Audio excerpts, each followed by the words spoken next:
committee of the whole meeting to order. Let's turn it over to Terry Higashiyama. Terry. Good evening, everyone. Council President, council members, Terry Higashiyama, Community Services Administrator. So tonight we're here to just really celebrate a lot of good things that have gone on over the summer and into the fall. It's hard to believe we're almost to the end of January, but we are here to celebrate some of the things that we want to tell you about as we're going forward into 2015. So I am going to turn it over to our team that is presenting tonight. They will be introducing themselves. We'll hope you'll ask questions as we go along. We have plenty of time tonight. We'll talk about some of the things that we're working on going forward and some of our initiatives that we hope to accomplish as we go into the next year. So I will turn it over to Casey and Chris. Thank you, Terry. Good evening, Council President Prince and members of the council. I'm Chris Dempson, the Recreation Director, and tonight I'm going to share some of our summer and fall events and programs with you. As you can tell, we had a great summer. Look at that slide, look at the sunshine. Revenues are up, attendance was up. Before we get into the other slides, I wanted to tell you a little bit about our department. We have 16 employees. The Renton Community Center is the hub of our division. We get approximately 75 phone calls per hour at the center. We have over 5,000 individual registrations this summer, and 47% of our registrations are done online. Currently, we're working on a lot of Facebook posts. We're trying to do a better job with our marketing, and we're trying to look at our analytics to find out how we're reaching the community and where we're not reaching the community. So day camps obviously is a big thing we do. You can tell by the size of the program, the number of camps offered, and the revenues. But our summer camp program is not just your traditional day camp. It's computer camps, it's music camps, cheerleading, gymnastics. We hire about 20 camp counselors, and most of those camp counselors have come through our program and were campers. Youth athletics is a huge program. This past summer, we had over 30 sites in the city of Renton for the program. Currently, we're running youth basketball. We have over 750 basketball players that practice and play in our gyms, in the school gyms this winter. The youth athletic program is organized by Donna Eakin. Aquatic program, our pride and joy. So this past summer, we got a new play structure at the pool. As I said earlier, the attendance was up to 69,000 there. Usually it's around 65. The revenues were up 711,000. Our highest was in 2009, and that was about 650,000. And swimming lesson revenues were up, pass card sales were up, everything was up. So the revenues are party tents, concessions, swim lessons, even locker room revenue, lockers. So right now we're working on this summer, and we're trying to make some operational changes. We do a large survey every year. We survey the swim lesson patrons, pass card holders, anybody that goes to the pool. We try to ask them what they think and what we should improve upon. So this next summer we're going to offer more water walking and private swimming lessons and more swimming lessons in the evening.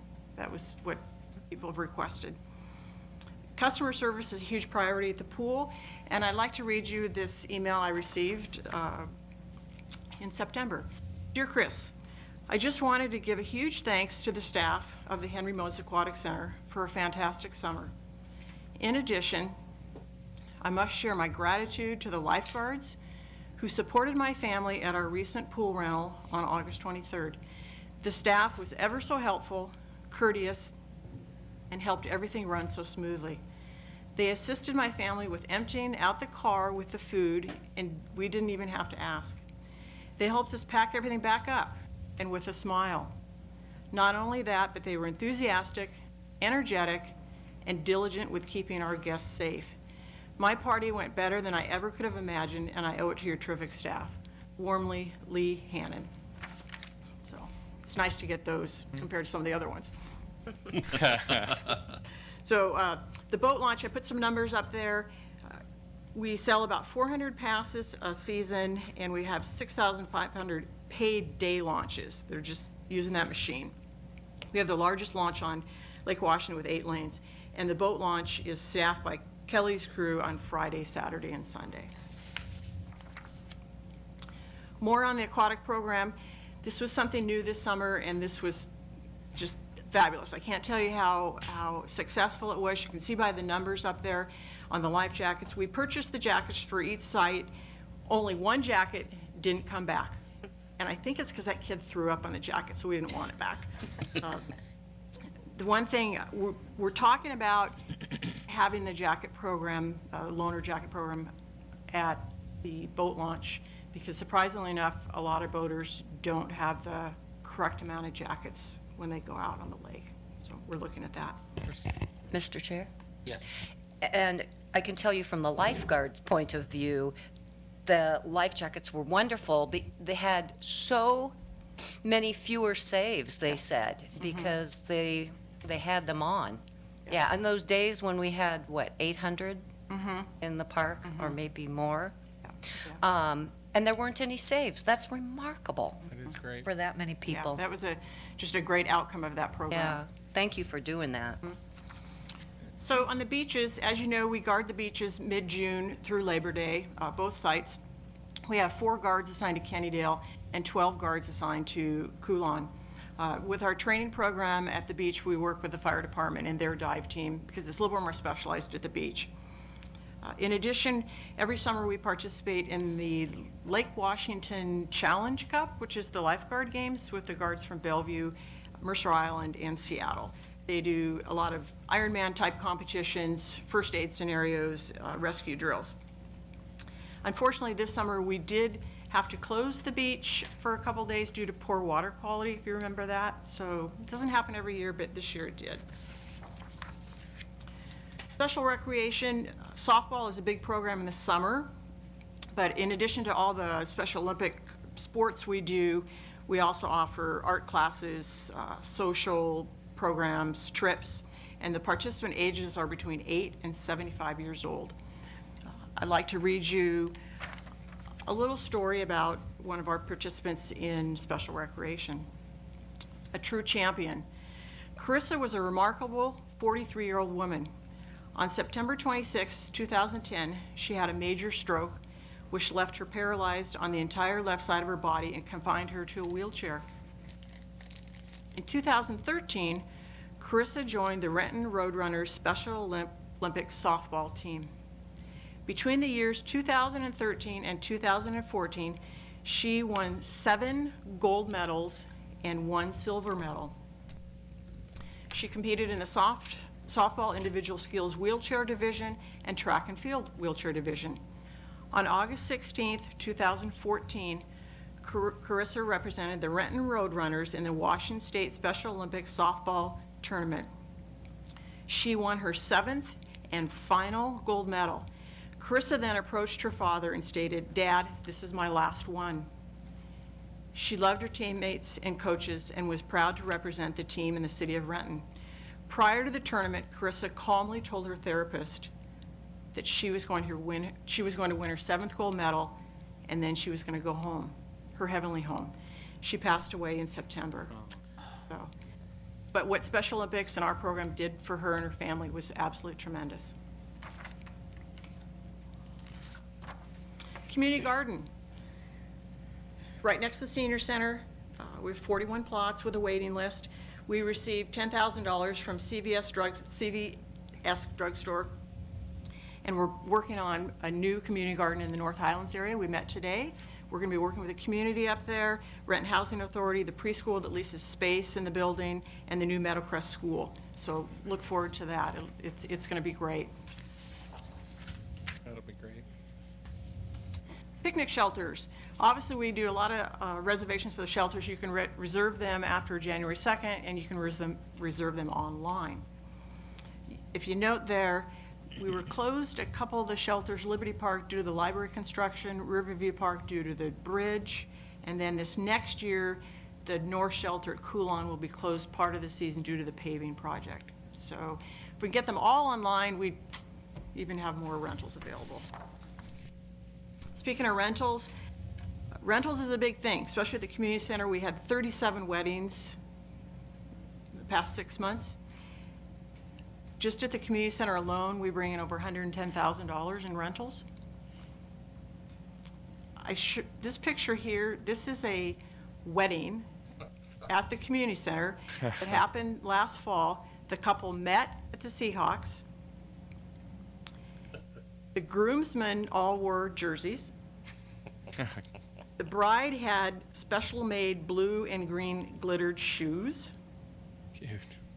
Everyone dressed up in Seahawks gear who attended, and they had inflated footballs on the tables, Nice. Properly inflated. properly inflated. That's right. Senior Center. Senior Center, a great place, over 12,000 hours of volunteers just for that center.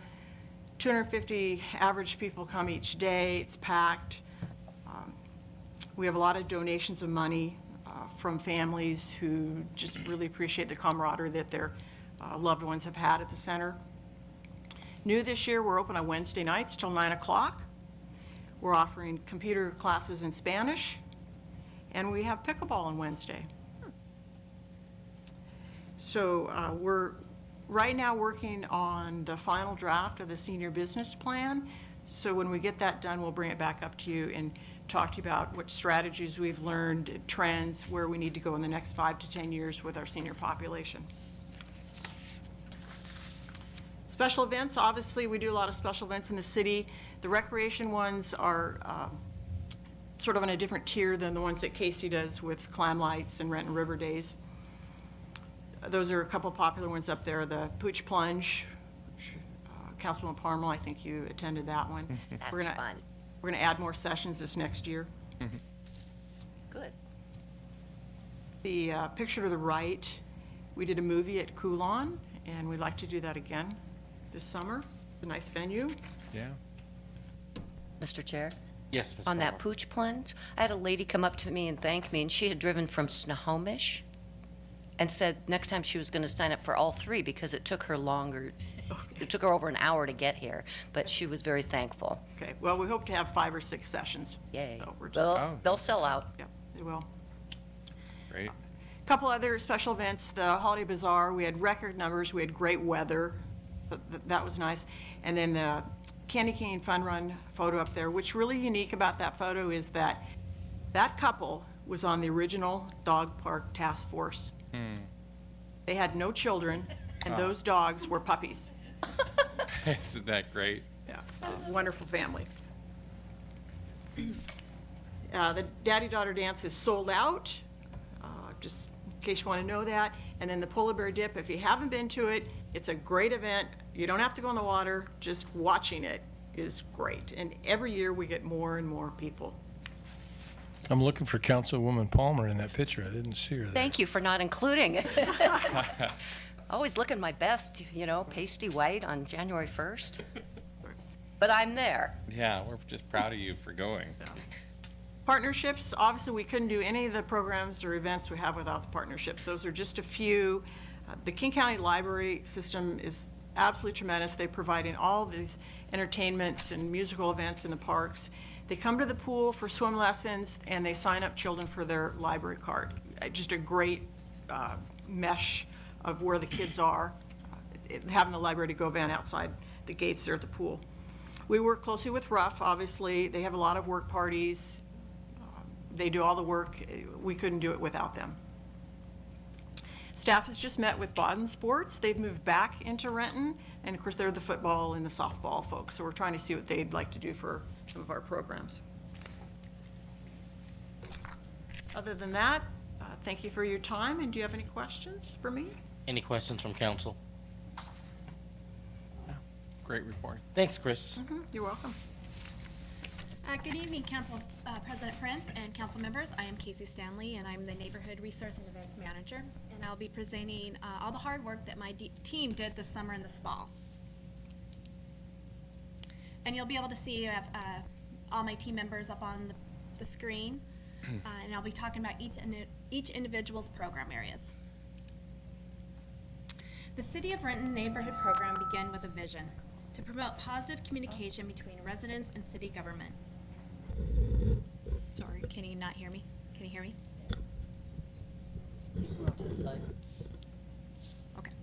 The city is committed to promoting a vibrant neighborhood by supporting the community involvement and making all neighborhoods a better place to live. The program fosters a sense of community by helping residents address specific concerns and serve as a vehicle for building successful neighborhoods and reflect a positive on the entire community. A few benefits of becoming a recognized neighborhood are a city liaison to work with each of the neighborhoods, and eligibility for funding for neighborhood grants and picnics. Some of the amazing grants that were approved this year was an irrigation project, neighborhood kiosk, playground, hillside restoration, and children's play area improvements. For some of the mini grants, we had neighborhood cleanups, annual meetings, Screen on the Green, which is a partnership with the Recreation Department, children's nature study, and rental spaces. Another component of the neighborhood program is the quarterly forums and the annual Neighbor to Neighborhood Forum. This is a great way for the community members to engage with each other, share ideas, and help build a cohesive community.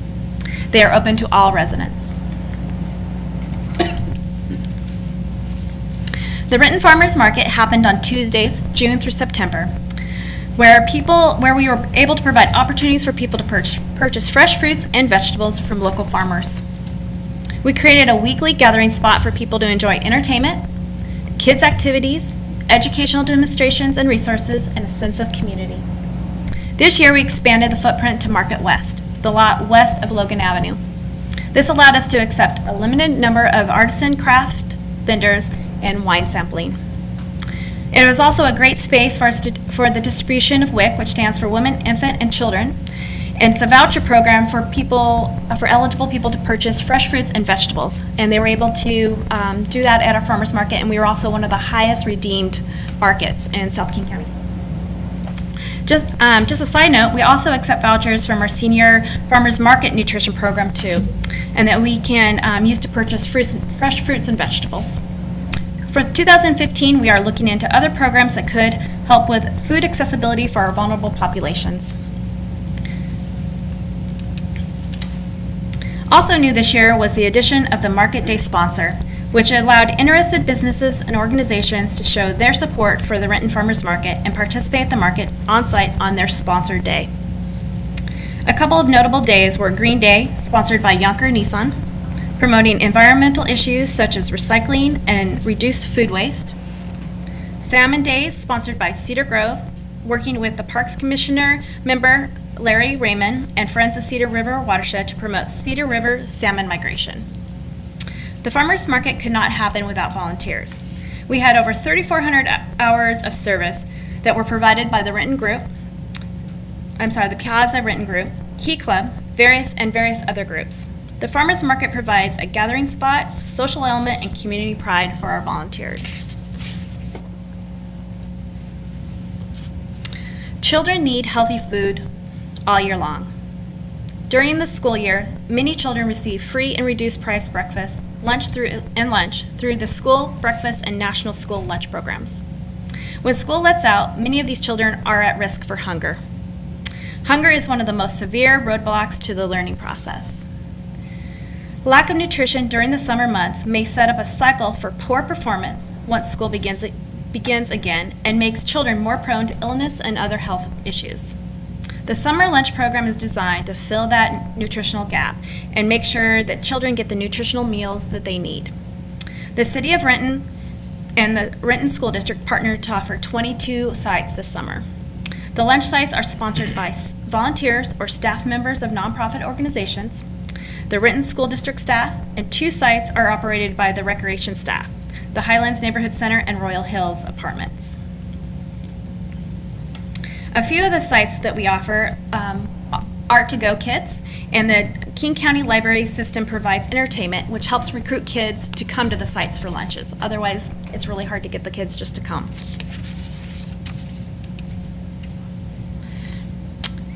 A partnership with the Renton partnership with Renton Sister Cities Association. We have 2 sister city programs. One with Nishiwaki, Japan, which was formed in 1969, and one with Cuautla, Mexico, formed in 2001. Last October, Nishiwaki, Japan sent a 20-member delegation to Renton in celebration of the 45th anniversary of Renton-Nishiwaki Sister Cities relationship. And I think all of you participated in that and had a lot of fun.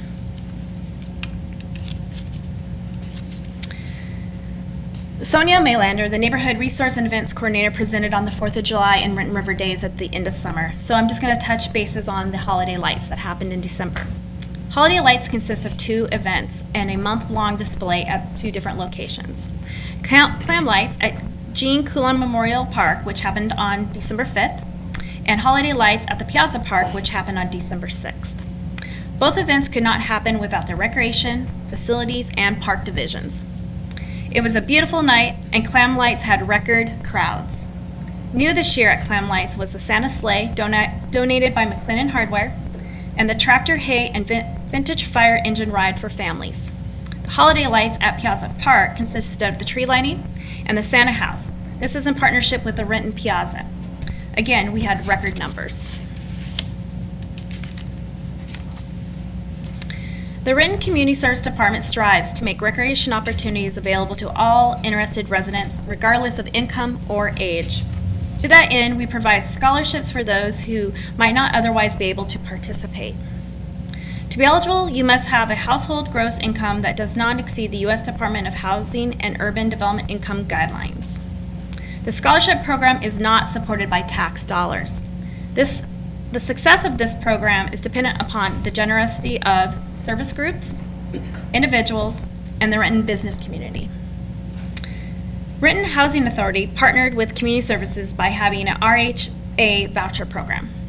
This program awarded one adult a Henry Moses Aquatic Center pass per household and up to $200 to every child age 1 to 18 that lives on their property of either Cole Manor, Sunset Terrace, or Glenwood Townhomes to be able to register for a summer recreation program.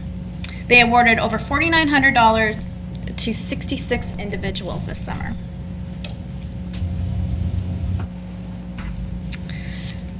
The Giving Tree has been happening for over 18 years to help provide gifts for underprivileged children in the Renton area. We also use this opportunity to collect donations for the Gift to Play program, which is our scholarship program. We brought in over $1,000 with the Giving Tree program this December.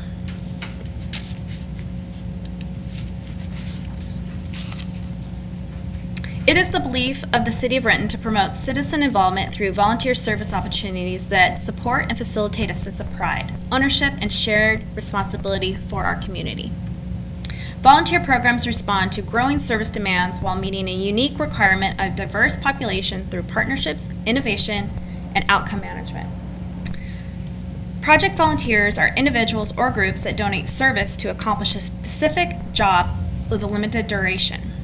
Cedar River Trail cleanup, Meadowcrest Playground landscaping, cleanup of Philip Arnold Park, Benson Road cleanup, Kiwanis Park painting, Cedar River Trail cleanup, play chips at the Highland Neighborhood Park, Jean Coulon Memorial Beach shoreline cleanup are just a few examples of what happened this summer with volunteers. One of the biggest projects that happened this year was the partnership with LDS Church and the National Day of Service. We had over 500 volunteers that helped out with 28 projects. One of the projects I would like to highlight is the shrub and tree removal in front of the dog park entrance to improve safety and visibility to the park. And if you look down on the bottom right hand of the screen, that is the park. And I'm not sure if you were all aware of what it looked like prior to it, but you couldn't even see the entrance from the trail. And so it was lots of work that they did there. Long-term volunteers are ongoing. They may work 4 or more hours a day, 1 or more days per week over a prolonged period. Majority of these volunteers volunteer for the police department, City Hall lobby, the Renton Senior Activity Center, and the fire department.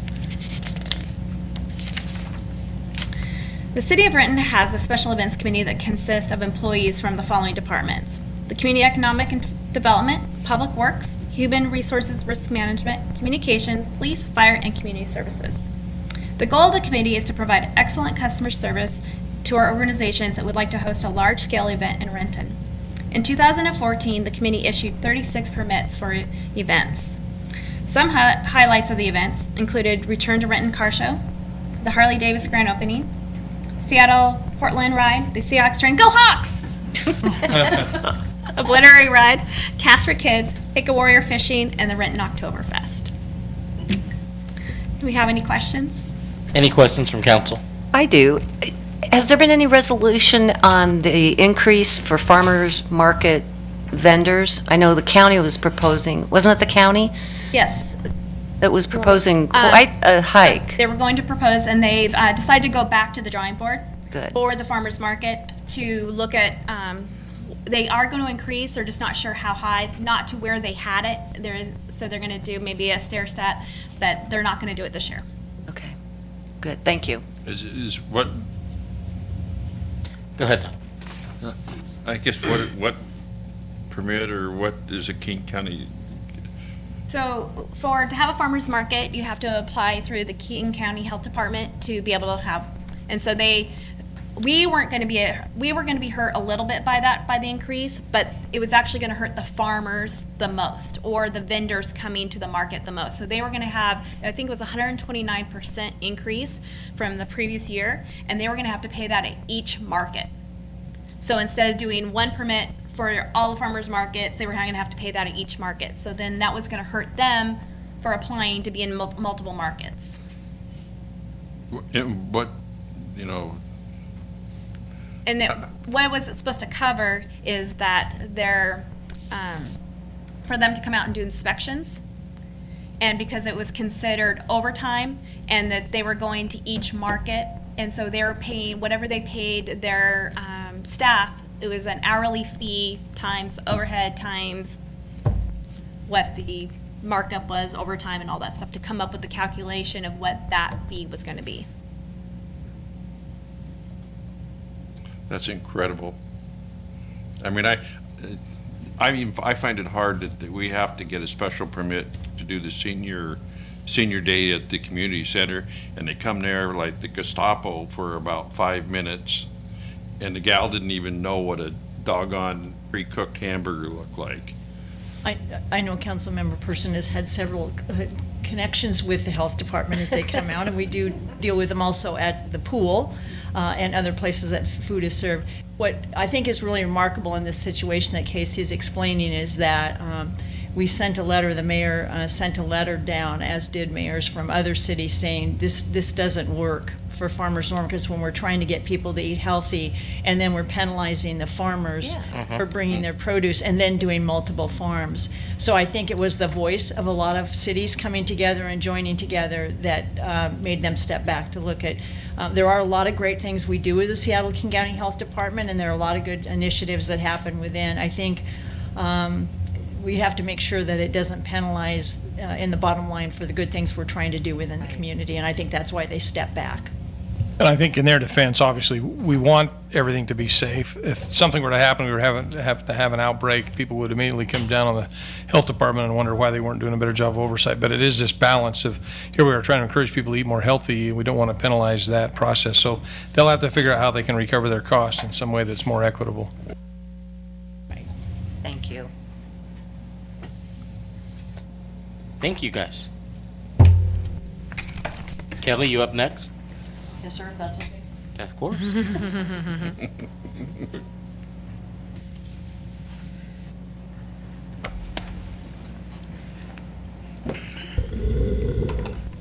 Council President, council members, I am Kelly Beamer, Parks and Golf Course Director. To my left is our Parks Manager, Steve Brown, and his subtitle is Official Clicker. That was part of his job description, I believe. It was. So we'd like to go through our Parks and Golf Course Division.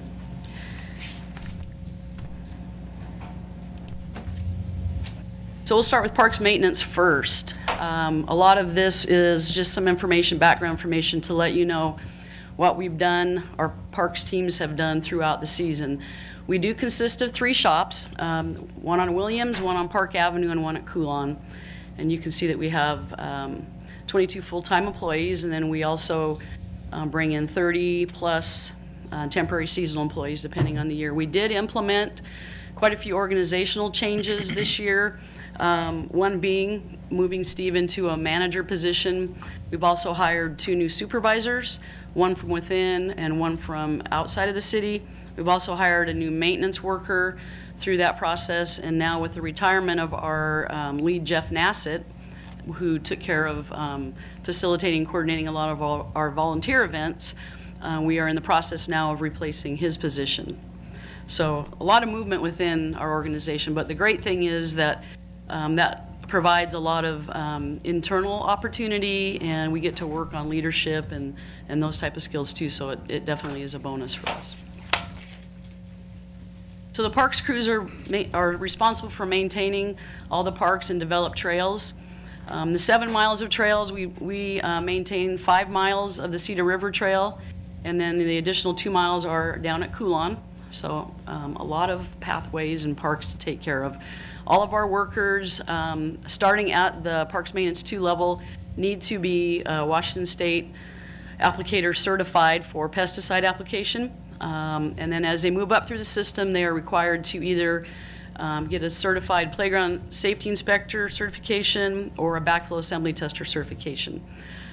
With those, we're also looking at, and we're in the preliminary stages of looking at some new certifications that make sense so that we don't have 11 with each of those, and we've got some other specialized areas that we'd like to branch out and make sure that works. But again, we're in the preliminary stages, and we'll be bringing that forward as we get closer to that. Some of the tasks that we perform, again, not necessarily glamorous all the time, but we do take care of the fields, the field preps, skate park, playground safety inspections, a lot of the background work that you see prior to events and or programs that Recreation puts on. One of the other things too is a lot of it has to do with safety, so we look at bridges, basketball court surfaces taken care of to make sure that there's no trip hazards and it's safe for all of the community to play on. On the top right corner is a picture of an opportunity that we had at May Creek when we put the new May Creek Trail in. Prior to that opening was a chance for some of our parks maintenance workers to be able to lay out and put together a brand new irrigation system.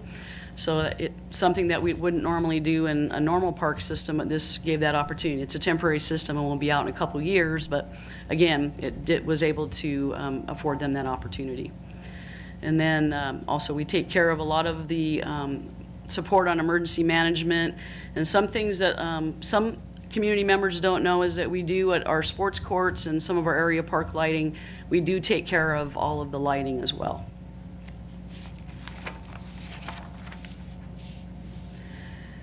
And then, as Chris had mentioned too, obviously we have 2 beaches that are extremely popular, and we do during the season, typically starting in May, but depending on how the weather turns out, sometimes April, those beaches are groomed daily, so we do have tractor down at Coulon that takes care of grading out that beach and making sure that it's all cleaned up and ready to go for the public when they come in. And again, that's daily, and then we do some hand raking, I guess it would be, down at the Kennydale Beach since it's a little bit smaller, but also the same type of service we like to provide that for the community as well. One of the things that, as we look down at some of those other side projects that we've been addressing, unfortunately, is vandalism throughout some of our areas. A couple things is, most recently, as you noted, probably the clam lights, the copper wire theft down at Coulon that happened on Christmas night, and then some of the clam lights that were taken down because of that. So we deal with that, along with facilities, and facilities division also, we team up and make sure that we get those taken care of. We also had some copper wire theft again out at Ron Regis a while ago, so as we get closer to the season for those lights, we're repairing those lights. And then we've had some plaques that were stolen down at Coulon, the memorial plaques, and we had reported that quite a while ago. I think that was in June. Those have been replaced again, but again, it's things that you just don't think about, but that do happen out there. And again, very recently, we are now starting to see some tree grate sections that are being removed down along some of the side streets, not in the downtown area, but not in the really active area. A couple that have been fully removed, they're in 4 sections, some that are 2 pieces, 1 piece, but they're starting to, unfortunately, go after those, and we believe for scrap metal, and we are partnering with the police, looking to make sure that we get those people apprehended.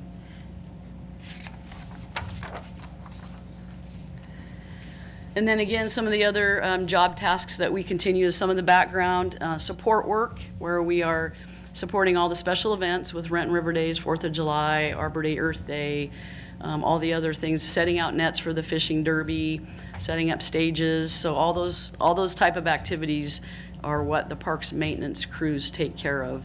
And they do it with a smile, I might add.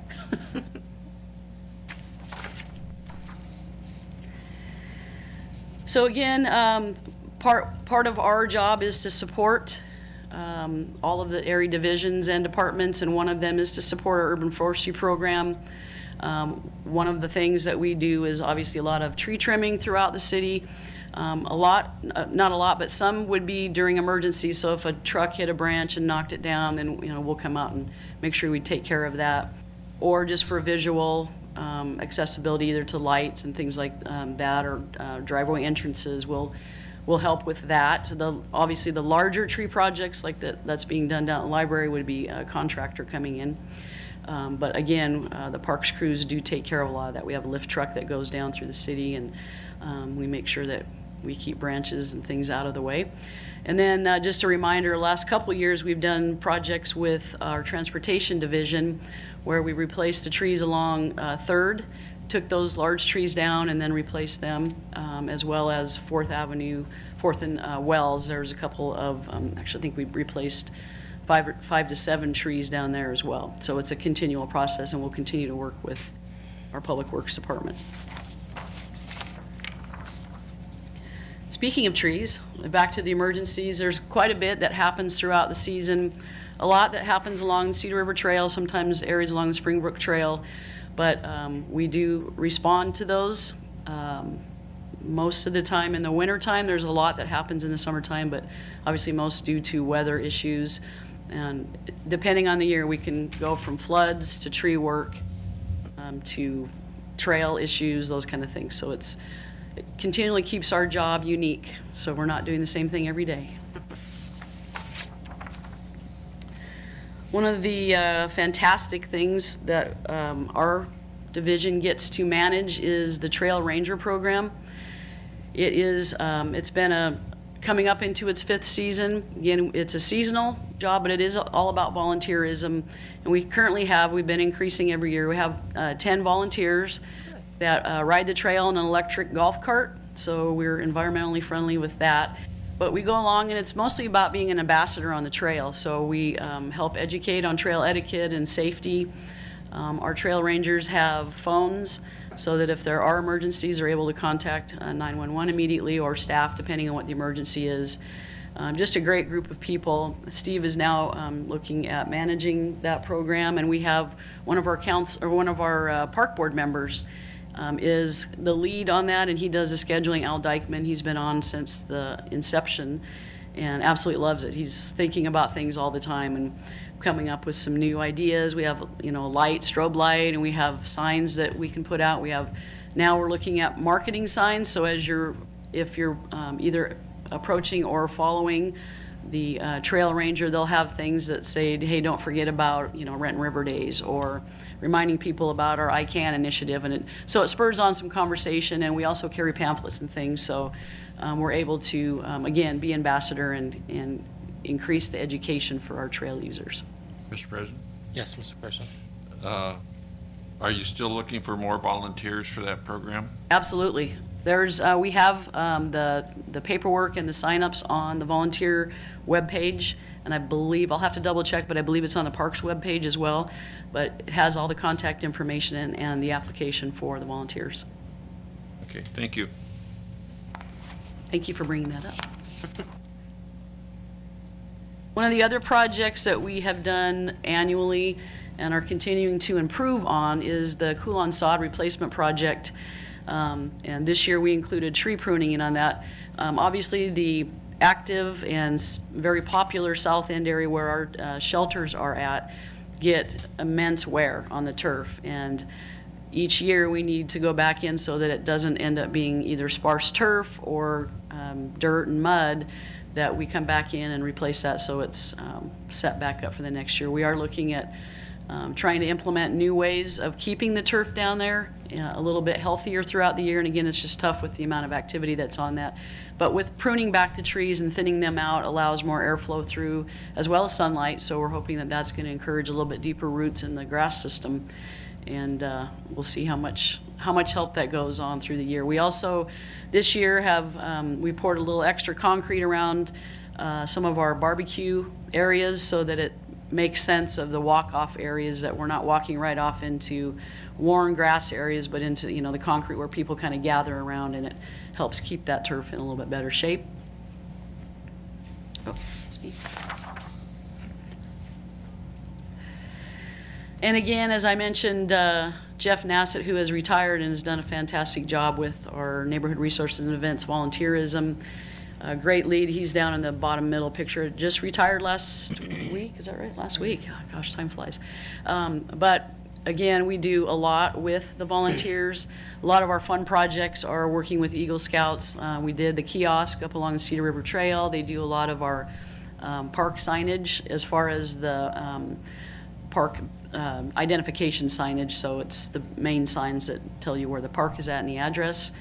And then also, obviously, we assist with all the other events when it comes to that. Depending on the size of the events, it's either the one volunteer coordinator, the lead, or it is additional park staff that come in to help make sure that we're giving safety orientations and have enough to take care of the group that's out there and keep them organized.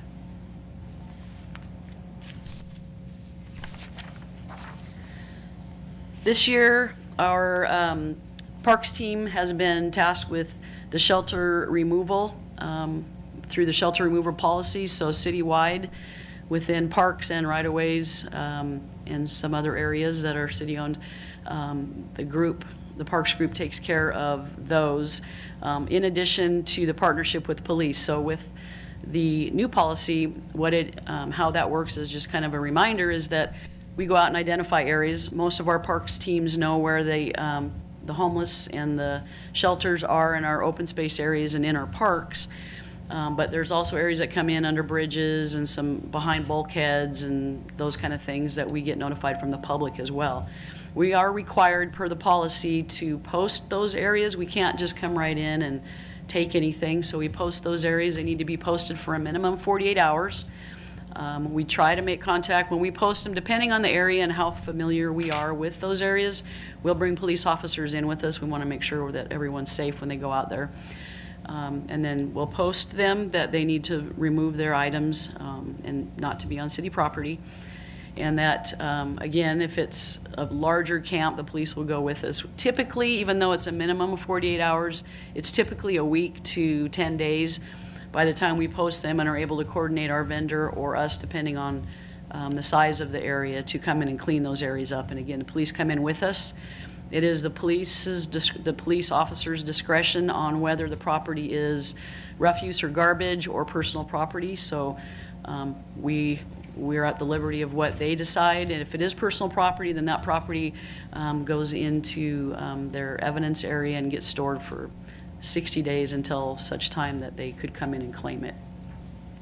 Mr. Trent? Yes, Mr. President. I just, for the public that needs to know that we have an excellent Parks Department that works on this, and the policy is a well-thought-out policy. And a lot of stuff in the policy is what is required by our wonderful state Supreme Court, who in their wisdom, if you look at these pictures, think some of that is valuable property that we should save. And it's expensive, and I just commend the parks people for what they do. I mean, the general public expects us to do this like that, and we can't. We follow the law, and our people do an excellent job of it, and it's a good coordination, teamwork with the police department. And they don't, even if they didn't have the rules and the laws, they wouldn't throw anything of value or or personal keepsake type things away. They've always saved them without ever having this policy.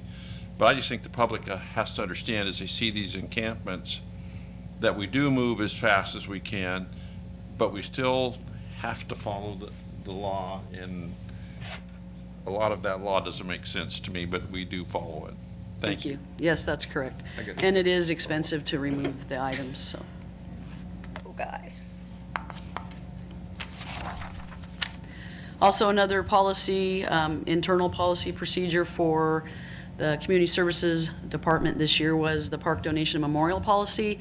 And just a quick reminder again was what this does is identify how we approach when, or how we handle when people approach us to ask, can I have a park bench or a tree in X park, whatever that is, and then would like to have a plaque in that. Because we have been under this for quite some time, we've been putting plaques out, and there's no real way to take care of those at our expense and/or find other people that, you know, sometimes the original owners of those. What we've done then is to put those plaques on a growing tree as they reach their useful life. Once they've got to a point, we're not going out and removing plaques and putting them up there, but once they've gotten to a point that we're not able to maintain them, we try to notify them and then be able to put that information up on our growing tree. And then again, so that it doesn't look like a true memorial as you walk through parks. We had a lot of comments and complaints from quite a few actually of our park users that they didn't want to go to certain parks because all they saw were these memorial plaques. So we wanted to make sure that we were listening to the public as well and getting that taken care of. So we have a policy in place that does handle that, and now they still can, if they wish, put a plaque, or excuse me, a tree or a bench, drinking fountain, whatever. They can request to put those in a park as long as it fits our park plan.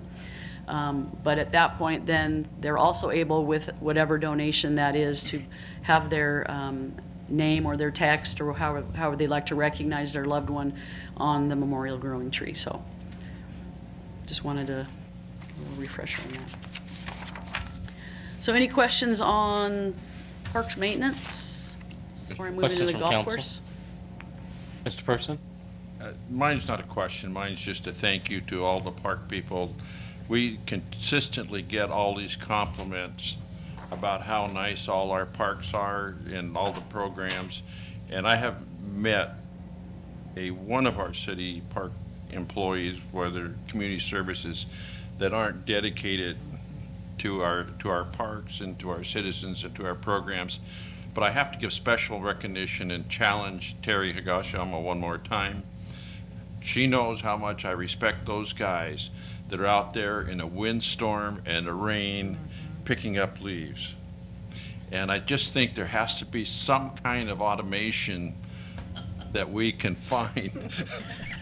They can pick those doggone leaves up so they're not out there raking. And I understand that it has a lot to do with the turf. It's wet, and if you use a normal tractor, it's going to sink in and ruin it. But you know, any help we can give those guys. It is cold, it's miserable, it's wet, and I think all of us, sometime in our life, have been out where we've been like that. But those guys to go out there every day, and Terry's tired of me saying this, but you know, I'm running. You don't know how long you're going to have to put up with. I'm So, trying. Anyway, I just want to say a big thank you. Thank you. We are working on fake trees, so they won't. Well, I thought of AstroTurf for the Coolon, you know, but Yeah. Okay, we'll move on to the golf course. The golf course, again, has eight full-time employees, and then again, seasonal employees that we go through each year, depending on what we need to take care of. Golf course is an enterprise fund, so it is a standalone business, so the fees do go to support all of the costs that are associated with that. But it is, just to note that, though, that we have been, through the years, because of the economy and our weather, et cetera, that have been slowly dipping into some of the reserves to get, to make sure that we're functioning. Just wanted to make sure you're aware of that, but also that at the end of this year is the paid in full loan payment So the golf course will no longer have that bond loan payment to make after December of this year, so we're pretty excited about that. And that, again, all of the grounds, the facility, driving range, everything is maintained by golf course staff and a facilities custodian. We have the four top revenue centers again, green fees, carts, driving range, and pro shop. And it's good to note that just like our parks that are in excellent condition, the golf course continues to get great compliments as being excellent condition as well, especially for a municipal golf course. And that we remind our staff who take pride, just like our parks team takes pride in, is that it is discretionary revenue or income that people spend at the golf course. It's not required to go out like a utility or anything, so we want to make sure that we're taking care of that so people want to come back.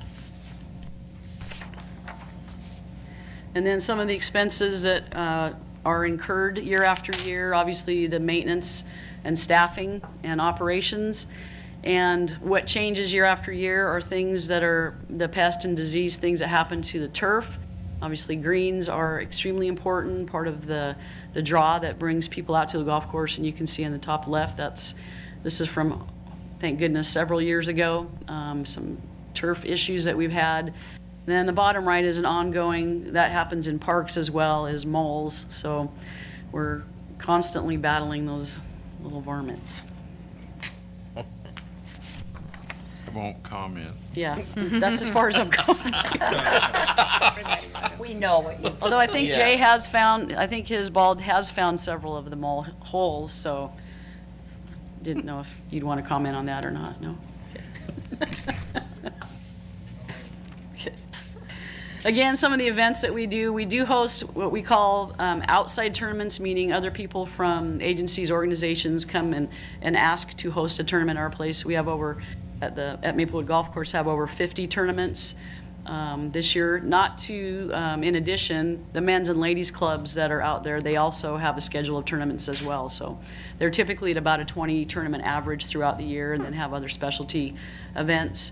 It's good to note, and I'm hoping this year we'll break the record, is that our men's and ladies club numbers are one of the highest in the state. So we have an extremely popular golf course with that. So that's good to know. And then this year we did the first outdoor movie at the golf course. I don't know if you've heard of the movie Caddyshack, but we did show that.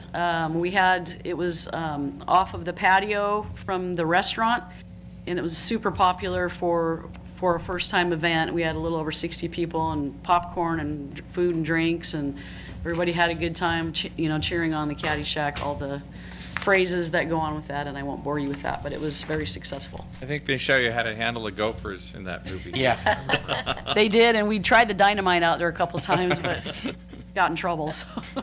State doesn't like that. Yeah, it doesn't. Yeah, they didn't go for that one. But it does get away from the body gripping devices, so that's kind of good.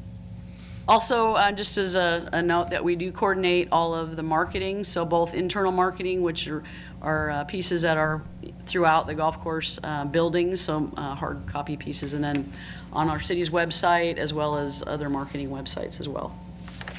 A couple of projects that were completed in 2014 was the driving range, restaurant and bar carpet replacement project, and we're working on hopefully completing the rest of the building, which would be the main hallway and lobby of the clubhouse and the pro shop as well. And then another big thing, which is a revenue business attractor, was upgrading the AV system in the banquet facility so that now businesses have, better speaker system for one thing, better visual. We have drop-down screens and an roof projection system, so everything a little bit more top of the line versus the handheld 8mm. Just kidding. But it's really nice to have that in there. And then lastly, one of the things with an aging building is a lot of things such as the boiler replacement project. That boiler on the left, the old one, was in place for almost 14 years, excuse me. It was a heater system that pumped into a 300-gallon storage system, which wasn't very efficient at all. And if any portion of that went down, the building went down, because then the concessionaire couldn't operate. They need to have hot water. So we replaced it with 2 industrial-size 100-gallon water heaters and a regular household size, which is about a 50-gallon. With that, also is new plumbing, so if one of the systems goes down, we have a leak or whatever, we're able to shut that valve down and operate off of the other one while it's being repaired. So, and it's way more efficient when it comes to heating the water. It's going to save us a lot of money in the long run. And then also another feather in the cap of the golf course too, and our superintendent out there who spent a lot of time in this. We've continued to stay Audubon Cooperative Sanctuary certified since 2009. It's extremely difficult program to get through, but it's a great environmentally proactive program to be in, especially that the golf course sits over the top of the aquifer. So we need to obviously follow all the Aquifer Protection Code requirements. And with this kind of goes over and above that, so we're definitely keeping our turf and everything sustainable, but doing it with best practices, best management practices and everything. And there's an eagle that's in the driving range. As kind of a side note, an eagle flew in one day and visited for about a half an hour, walked around, didn't care. I mean, everybody stopped hitting golf balls, and we finally were able to chase him out of there. But it was a pretty large eagle, and it was pretty neat for we do that, you know, for revenue purposes, because, you know, people like to see those things. Any questions on the golf course? Any questions from council? Thank you, Kelly. Thank you. Good job. Great job. Next. Next. Terry, you're our closer. I'm the closer. All right. Is that all right, sir? Absolutely. All right, well, just a couple things we want to wrap up with. And first of all, let me thank the staff for the amazing work. This is a very quick, as you can imagine, for a year and a half of work that we're presenting to you tonight in a short amount of time, because there's all kinds of things that go on. I think what's really hard to measure here is the customer service that is provided by this department. I can take no credit for it. It's just that I think we hire the right people. We have people that care about working here, even our part-time employees, our lifeguards, the young adults that start and have their first jobs with us, the ones that come back after they retired and volunteer for us. It makes a difference because everyone feels welcome. I think one of the things I really appreciate is when I get to go out and work an event alongside the team, that everybody is there making it happen so the customer has a good experience. And I think as the mayor challenges us to be the best city in King County, we work really hard at that, but I think also we have fun doing it. And when you have fun at your job, it makes it nice every day. So one initiative we wanted to wrap up with is that 2 years ago, we said we aren't as healthy in South King County as we want to be, and we can do better. And at least we can get information to people about choices they can make. So we gathered with the other South King County cities, unincorporated King County, and actually Seattle King County Health Department, and said, what can we do to at least tell people where they can go to make smart choices? We added the outdoor exercise equipment. We'll be adding more of that throughout the city. So when you're there watching your kids or you're a young adult and you can exercise at the same time, you don't have to just sit on the bench, and we want people to find places to be active. We're working on the portal that will connect people so that you can go to one site, connect to it, and say, I live here, where can I walk, where can I swim, where can I get involved in a program. Again, we can't make anyone do that, but we certainly want to give them every opportunity to make smart choices about what they do. And we continue to add more programs that really talk about that, whether it's healthy cooking, walking classes, as Chris talked about, adding more walking classes at the pool. We have an obligation as our population ages, not looking at anybody directly, that we provide places to stay and rent in and want to live here, that it's a good place to live because we have all of these opportunities going on. So we'll continue to make sure, and you'll see that green apple pop up a lot of times when you're seeing new programs that relate to being healthier in our community. And finally, what we really take pride in is that we continue to ask our public how we're doing. I say all the time, and Jay probably gets tired of me saying this, we don't own anything. We are the stewards of all of the wonderful parks and trails and the ability and the facilities to be able to provide these to the community. For those people that work here, the people that live here, and the people that visit here. So we have the fortunate job of providing all of that to the people that give here. So we need to take care of it. You have continued to support us. Even during lean times, we've found ways to take care of the things we have. We continue to see the best business practices that we can do so that everybody feels safe in their environment, but they also feel like new things are happening and we're not staying stagnant. So our surveys are really important. Not on here is the museum because they do their survey a little bit separate from the community services, but they also survey their patrons and how is it going? What do you like? Do you feel safe? Did you have a good experience? So we're continually evaluating that. That's one of the reasons we're an accredited department. We're now one of 3. Tacoma just got, Metro Parks got accredited. So there are 3 and only less than 99, I think less than 100 that are accredited nationwide. We work really hard at that. It'll be coming up again in 2 years. We want to make sure that we continue to hold that standard as high as we can. In March, we'll be back to talk to you about our capital projects and about facilities and what facilities has been doing, and that the projects that we finished in 14, the ones that we're carrying over, like the Riverview Bridge where we are, where all of the capital projects are, like the library, and then the ones we have coming up this year that we'll be working on so the community knows that we've got some big ones that will be happening. We finally have some dollars to bring some of our things up to the next level. So I close with the fact that we have a great city. We have great elected officials, we have a great mayor, we have staff that really care, and it really is about the partnerships, the volunteerism, and the way all of our departments connect. You'll see it there, the departments and the divisions, because there isn't any event that goes on in the city that not everybody works together on. So we thank all the other departments that put up with us a lot of times, especially on the large special events when they're happening. So thank you very much for having us tonight. Thank you. Thank you. Thanks. And with that, committee of the whole is adjourned. Be back in 27 minutes for council.